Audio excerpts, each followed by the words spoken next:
Hello guys, আসসালামু আলাইকুম। আজকে খুব সহজভাবে বিরিয়ানির রেসিপি নিয়ে হাজির হলাম। যারা কখনোই রান্না করেন নাই, আজকের ভিডিও দেখে তারাও রান্না করতে পারবেন। এইখানে আমি হাফ কেজির মতন মাংস ছোট ছোট টুকরো করে নিয়েছি।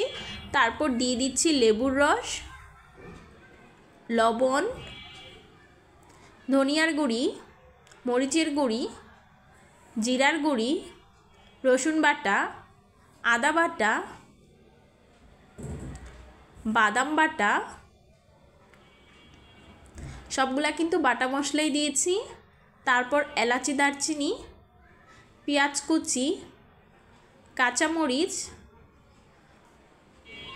পরিমাণ মতো লবণ দিয়ে ভালোভাবে মেখে নিচ্ছি যেন মাংসগুলো আর মশলাগুলো একে অপরের সাথে মিশে যায়। তারপর কিছুটা পানি দিয়ে দিচ্ছি যেন মাংসটা সিদ্ধ হয়ে যায়। আর অবশ্যই ভালোভাবে কষাতে হবে।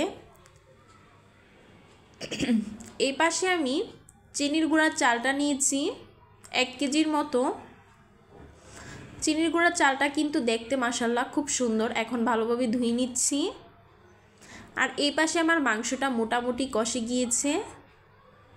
আপনি বিরিয়ানি রান্না করেন আর যেটাই রান্না করেন না কেন, তরকারিটা যদি ভালোভাবে না কষান তাহলে কিন্তু মজা হবে না।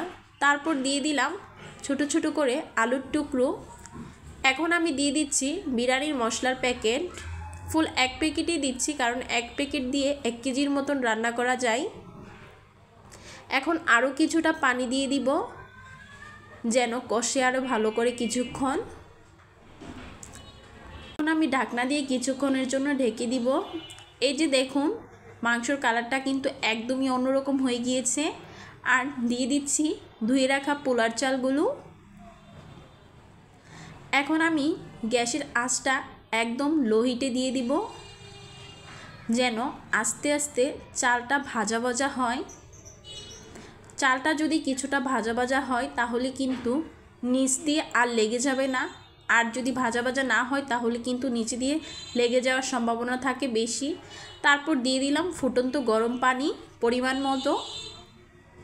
তারপর দিয়ে দিচ্ছি অল্প পরিমাণে কিশমিশ। এই তো এখন ঢেকে দিলাম। কিছুক্ষণ পর উঠানোর পরে দেখুন এরকম হয়ে গিয়েছে। এখন আমি চুলা বন্ধ করে দিয়ে ঘি দিয়ে দিচ্ছি। ঘিটা ফ্রিজে ছিল, যার কারণে এখনও চাকা বেঁধে আসছে। এই তো আজকের বিরিয়ানি। দেখুন আমার বিরিয়ানিটা কিন্তু একদম ঝরঝরা হয়েছে। এইভাবে বিরিয়ানি রান্না করলে কিন্তু আশা করছি আপনি একদম সহজভাবে বিরিয়ানি রান্না করতে সাকসেসফুল হবেন।